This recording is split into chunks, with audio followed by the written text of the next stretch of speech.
எல்லாருக்கும் வணக்கம். 2024 வருடத்துக்கு உண்டான ஏப்ரல் மாத ராசி பலனை தான் இந்த வீடியோவில் நம்ம பார்க்க போகிறோம். ஏன்னா ஏப்ரல் மாதம் அப்படிங்கிறது மற்ற மாதத்தை விட முக்கியமான ஒரு மாதம். ஏன்னா இந்த ஏப்ரல் மாதத்தில் தான் தமிழ் புத்தாண்டு அப்படிங்கிறது பிறக்க போகுது. சோபக்கிருது வருடம் முடிஞ்சு குரோதி வருடம் அப்படிங்கிறது ஏப்ரல் 14 தொடங்க போகுது. இப்போ தமிழ் புத்தாண்டு எப்படி இருக்க போகுது அப்படிங்கிறத நம்ம தனியாக வேறு ஒரு வீடியோவில் பார்க்க போகிறோம். இந்த வீடியோவை பொறுத்த வரைக்கும் ஏப்ரல் மாதத்துக்கு உண்டான கிரக நிலைகளை அலசி ஆராய்ஞ்சு பார்த்தோம் அப்படின்னா, கிரகங்களோட ராஜா சூரிய பகவான் மீனராசியில் ராகுவோடு சேர்ந்து மாட்டியிருக்காரு. 14 தேதி வரைக்கும் ராகு சூரியன் சேர்க்கை மீனத்தில் இருக்குது. 14 தான் மேசராசிக்கு போய் குருவோட சூரிய பகவான் இணைய போகிறாரு. ஒரு அற்புதமான அமைப்பு. அதோட செவ்வாய் கும்பராசியில் சனி பகவானோட பகை கிரகத்தோட கூட்டு போட்டிருக்காரு. இது ஒரு சுமாரான அமைப்பு. புதன் மீனராசியில் நீசமடைஞ்சு வக்கரமடைஞ்சு சுத்தமாக வலிமையிலேருந்து போயிருக்காரு. அதே நேரத்தில் புத சுக்கர யோகத்தையும் கொடுக்குறாரு, புத ஆதித்ய யோகத்தையும் கொடுக்குறாரு. சுக்கர பகவான் மீனத்தில் 25ஆம் தேதி வரைக்கும் இருக்கார். அதன் பிறகு தான் அவர் மேசத்துக்கு போகிறாரு. குரு பகவான் மேசத்தில் இருக்கார், சனி பகவான் கும்பத்தில் இருக்கார். சர்ப்ப கிரகங்களான ராகு, விஷப்பாம்பு ராகு மீனத்திலையும், விஷமற்ற பாம்பான கேது கன்னிராசிலையும் இருக்காங்க. இந்த கிரக அமைப்புகள், ராசி மாற்றங்கள் அப்படிங்கிறது இந்த ஏப்ரல் மாதத்தில் உங்களுக்கு என்னென்ன நன்மைகளை செய்ய போகுது, பரிகார ராசிகள் என்ன பரிகாரம் செய்யணும் அப்படிங்கிறத ரொம்ப துல்லியமாக நம்ம பார்த்துருவோம். கடகராசி நேயர்களே, உங்களுக்கு இந்த ஏப்ரல் மாதம் எப்படி இருக்குது அப்படின்னு பார்த்தோன்னா, கடந்த ஒரு 6 மாதமாகவே பார்த்திங்கன்னா பெருசாக கடகராசிக்காரர்களுக்கு நன்மைகள் நடக்கும் அப்படின்னு நம்ம சொல்லவே இல்லை. நடந்திருக்கிறதுக்கும் ஒன்றும் சாத்தியம் இல்லை. ஏதோ சுயஜாதகத்தில் பலம் இருக்கிறவங்களுக்கு அப்பப்போ சில நன்மைகள் நடந்திருக்கும். ஆனால் கொஞ்சம் கடங்கண்ணி அப்படிங்கிறது வந்துக்கிட்டே தான் இருக்கும். யாருக்காவது பணம் வாங்கி கொடுத்துருப்போம், அவன் ஓடி போயிருப்பான், நம்ம ஜாமீன் போட்டுட்டு படாபாடு போடுவோம். வீட்டில் குடும்பத்தில் பிரச்சனை, பெண் தேடி வரன் தேடி போனோம் அப்படின்னா பொண்ணு அமைய மாட்டேங்குது, அமைஞ்சா எவனாவது தட்டி விட்டுறான். இப்படி கண்ணா பொண்ணான்னு கடகமாக பேர் வச்சதுக்கு பதில் நரகம்னே பேர் வச்சுருக்கலாம் அப்படிங்கிற மாதிரி தான் ஓடிக்கிட்டு இருந்திருக்கோம். இப்போ இந்த மாதத்தில் நல்லது நடக்குதுன்னு நம்ம சொல்ல போகிறோமா அப்படின்னு பார்த்தா சொல்ல போகிறோம். ஏன்னா 6 மாதமாக நடக்காத நல்லது இந்த மாதம் என்ன ஜோசியரை நடந்துடும் அப்படின்னு நீங்கள் கேட்கலாம். இந்த மாதத்தில் இன்னொரு கொடுமையோட உச்சம் என்னென்னா, உங்களோட ராசிக்கு அஷ்டம சனி பிடிச்சிருக்கு. அஷ்டம சனியோட செவ்வாய் கூடியிருக்காரு. அப்படிங்கும்போது கஷ்ட நஷ்டம் அப்படிங்கிறது இன்னும் கொஞ்சம் கூடுதலாக தான் வரும். கடந்த காலகட்டத்தில் இருந்ததை விட இந்த காலகட்டத்தில் கூடுதலாக வரும். ஆனாலும் மாத கிரகங்களால் இந்த மாதத்தில் நன்மை அப்படிங்கிறது இருக்குது. அப்படிங்கிறதால ரொம்ப நாளைக்கு பிறகு கடகராசிக்காரர்களுக்கு ஒரு நல்ல மாதம். எதனால் இதை சொல்கிறேன் அப்படின்னா, மாத தொடக்கத்தில் சுக்கிரன் உச்சத்தில் இருக்கார். ரொம்ப அற்புதமான ஒரு கிரகம், அற்புதமான இடத்துல உச்சத்தில் இருக்குது. பங்குனி 19ஆம் தேதி மீனராசிக்கு சுக்கிரன் வந்தார். அப்போ இந்த ஏப்ரலுக்குன்னு தொடங்கும்போது, மாதம் தொடங்கும் போதே அவர் உச்சத்தில் தான் இருக்கார். அற்புதமான பலன்களை கொடுக்க போகிறார். 25ஆம் தேதி வரைக்கும் அங்கே தான் இருப்பார். நீங்கள் பயப்படவே வேண்டியது கிடையாது. சுக்கிரனால் இந்த மாதத்தில் நிறைய நன்மைகள் நடக்குது. சரி, அப்படி என்ன செஞ்சிருவார் சுக்கிரன் அப்படின்னு பார்த்தீங்கன்னா, புதனோடு சேர்ந்துக்கிட்டு புத சுக்கிர யோகத்தை கொடுக்குறாரு, நீசபங்க ராஜயோகத்தை கொடுக்குறாரு.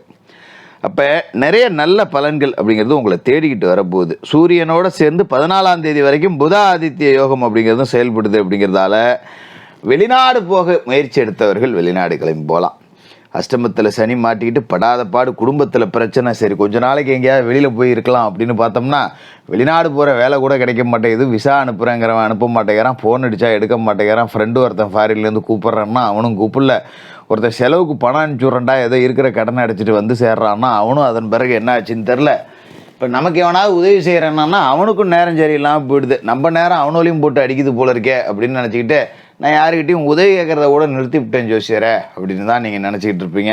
இந்த மாதத்தில் நன்மை நடக்கும். வெளிநாடு போகக்கூடியவர்களுக்கு வெளிநாடு போகிறதுக்கான வாய்ப்பு வந்துடும். அதுமாதிரி படிக்கக்கூடிய மாணவர்களுக்கு கல்வி கேள்விகளில் சிறந்து விளங்கக்கூடிய வாய்ப்பு, பெற்றோர் ஆசிரியர்களோட பாராட்டு, பள்ளிக்கூடத்தில் ஒரு பேர் சொல்லக்கூடிய அளவுக்கு ஒரு நல்ல கல்வி அப்படிங்கிறது உங்களுக்கு கிடைக்க போகுது. அதுமாரி உத்தியோகம் பார்க்குறவங்களுக்கும் பார்த்திங்கன்னா எதிர்பாராத விதத்தில் ஒரு பதவி உயர்வு. ஒரு இடத்துல வேலை பார்ப்போம், மேல்மட்டத்தில் அதிகாரிங்க நம்மளை போட்டு டார்ச்சல் பண்ணுவான், காக்கா பிடிக்கிறவன் ஓபி அடிக்கிறவங்களாம் 10 ரூபா சம்பளம் கூட வாங்கிட்டு மேனேஜருக்கு பக்கத்துலேயே உட்காந்துக்கிட்டு அடுத்தவனை போட்டு கொடுத்துக்கிட்டு நம்மள மாதிரி நல்லா வேலை செய்கிறவனையும் 1க்கு 2 போட்டு கொடுத்துக்கிட்டு பொழப்பு ஓட்டிக்கிட்டு இருந்தவங்களாம் இப்போ இந்த ஆஃபீஸ் விட்டு கிளம்பிடுவோம். நீங்கள் பயப்பட வேண்டியதில்லை. ஏதோ ஒரு ரூபத்தில் தப்பு செய்கிற ஒரு நாள் மாட்டி தானே ஆகணும். அப்போ இப்படி மாட்டிக்கிட்டு அவங்களே கிளம்பிடுவாங்க. உங்களோட உழைப்பு அப்படிங்கிறது இந்த மாதத்தில் புரிஞ்சிக்கப்படும். இதனால் அலுவலக சூழல் அப்படிங்கிறது உற்சாகமாக இருக்கும். பரவாயில்ல, நம்மளை மதிக்க ஆரம்பிச்சிட்டாங்க, நம்ம இவ்வளோ நாள் பட்ட கஷ்டத்துக்கு இப்போ தான் பலன் கிடச்சிருக்கு அப்படிங்கிறத உணர ஆரம்பிப்பீங்க. ஏன்னா இத்தனை நாளும் பார்த்தீங்கன்னா எங்கள் வீட்டுக்காரனு கச்சேரிக்கு போகிறாங்கிற கதையாக தான் ஆஃபீஸுக்கு போவீங்க. திங்கக்கிழமை ஆனாலே ஒரு விதமான சலிப்பு வந்துடும். அடப்போட இன்னும் ஒரு வாரம் ஆஃபீஸுக்கு போகணுமான்னு. இப்போ அலுவலக சூழல் நல்லா இருக்கும் போது உயரதிகாரிகள் சப்போர்ட்டாக இருப்பாங்க, சக ஊழியர்கள் ஆதரவாக இருப்பாங்க, அனுசரணையாக இருப்பாங்கங்கிறதால ஆஃபீஸை விட்டு வீட்டுக்கு வரத்துக்கே நேரம் பத்தாது. அப்படி இருக்கும் ஆஃபீஸ் கலகலப்பான ஒரு சூழலில் வேலை செய்ய ஒரு மன திருப்தியோட சம்பளம் வாங்கிட்டு இன்னொரு ஆஃபீஸுக்கு போகணுன்னு நினச்சவங்க கூட வேண்டாம் விடு இங்கேயே இருந்துக்கும் அப்படிங்கிற ஒரு மனநிலைக்கு வர போகிறீங்க. அது மாதிரி சில பேருக்கு வீடு வாங்குறது, இடம் வாங்குறது, கட்டின வீட்டை பழுது பார்க்குறது, வீட்டுக்கு வர்ணம் பூசுறது, இந்த மாதிரி வேலைகள் நடக்கும். என்ன ஜோசியரை நான் காசுக்கே கஷ்டப்பட்டுருக்கேன், நான் எங்கே வீடு வாங்குறது பழுது பார்க்குறது, பேசாமல் இருங்க ஜோசியரை, வாடகை கொடுக்க கூட என்கிட்ட காசு இல்லை அப்படின்னு நினைக்கிறவங்களுக்கு கூட ஏதோ ஒரு ரூபத்தில் திடீர்னு ஒரு தொகை வரும். ஒரு சீட்டு போட்டு வச்சுருந்துருப்பீங்க, எடுக்கலாம். இல்லைனா காப்பீட்டு நிறுவனத்துலேருந்து ஏதாவது பணம் வர வேண்டியிருந்தால் வரும். இல்லை பூர்வீக சொத்து கோர்ட்டு கீஸு வம்பு வழக்கு எதாவது இருந்ததுன்னா அது மூலியமாக ஒரு பேசி முடிச்சு பைசல் ஆகும். ஏதோ ஒரு ரூபத்தில் காசு பணம் வரும். இல்லை கவர்மெண்ட்டில் ஒரு இடம் எடுத்தாங்க, ரொம்ப நாளாக பணம் வராமல் வந்துடும். இந்த மாதிரி ஏதாவது ஒரு திடீர் பண வரத்து அப்படிங்கிறது இருக்குது. அப்படிங்கிறதால இந்த மாதத்தில் ஒரு சொத்து சுகம் வாங்கலாம், வண்டி வாகனம் வாங்கக்கூடிய யோகா அமைப்பு அப்படிங்கிறது இருக்குது. அதை பயன்படுத்திங்க. இவ்வளோ அமைப்பு இருக்குது அப்படிங்கிறதால தான் இதுக்கு பேர் நீசபங்க ராஜயோகம் அப்படிங்கிறது. அந்த நீசபங்க ராஜயோகம் செயல்படுது அப்படிங்கிறதால தான் ஒரு 6-7 மாதத்துக்கு பிறகு இந்த ஏப்ரல் மாதம் அப்படிங்கிறது உங்களுக்கு நல்லா இருக்க போகுது அப்படின்னு சொன்னேன். அதோடு பார்த்திங்கன்னா இந்த ஏப்ரல் கடைசி முடிஞ்சிருது பார்த்தீங்களா. மேசத்தில் இருக்கிற குருவும் பார்த்திங்கன்னா ஏப்ரல் கடைசியில் மே 1ஆம் தேதி தான் குரு பயிற்சி நடக்குது. நம்ம குரு பயிற்சி தனியாக வீடியோ போட்டிருக்கோம், என்ன பார்த்துங்க. மேசத்தில் இருக்கிற குரு ரிஷபத்துக்கு போக போகிறாரு. அதாவது 10ல் குரு பதவியில் மாற்றம். இப்போ உங்களுக்கு அஷ்டம சனி நடக்கிறதால நடந்தது நல்ல மாற்றம் இல்லை, கெட்ட மாற்றம் தான்.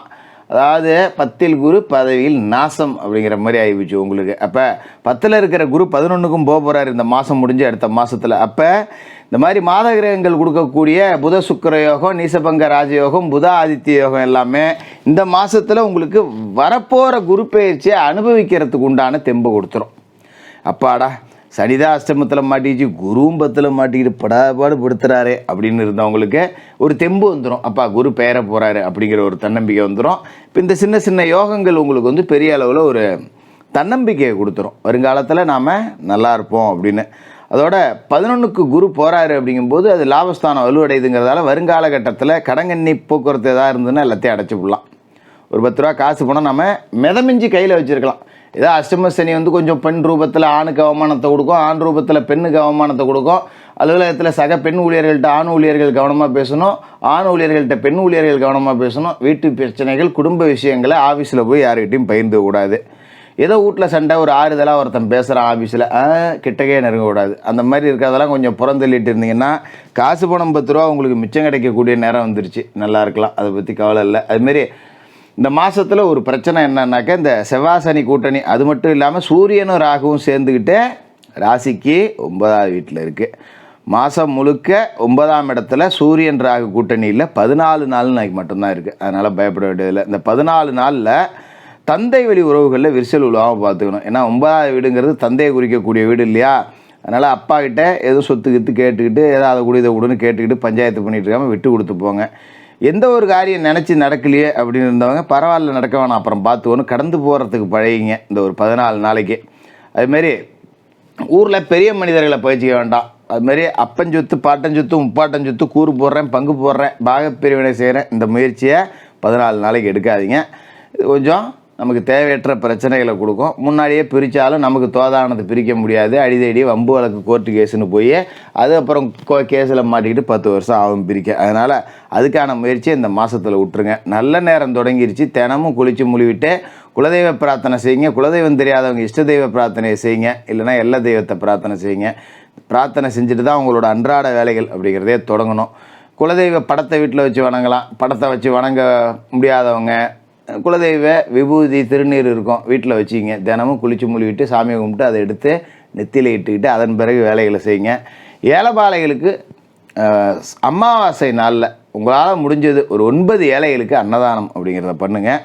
இதை செஞ்சிட்டிங்க அப்படின்னாலே ரொம்ப அற்புதமான ஒரு மாதமாக ரொம்ப மாதத்துக்கு பிறகு இந்த ஏப்ரல் மாதம் இருக்குது. கடகராசிக்காரர்களுக்கு வாழ்த்துக்கள்.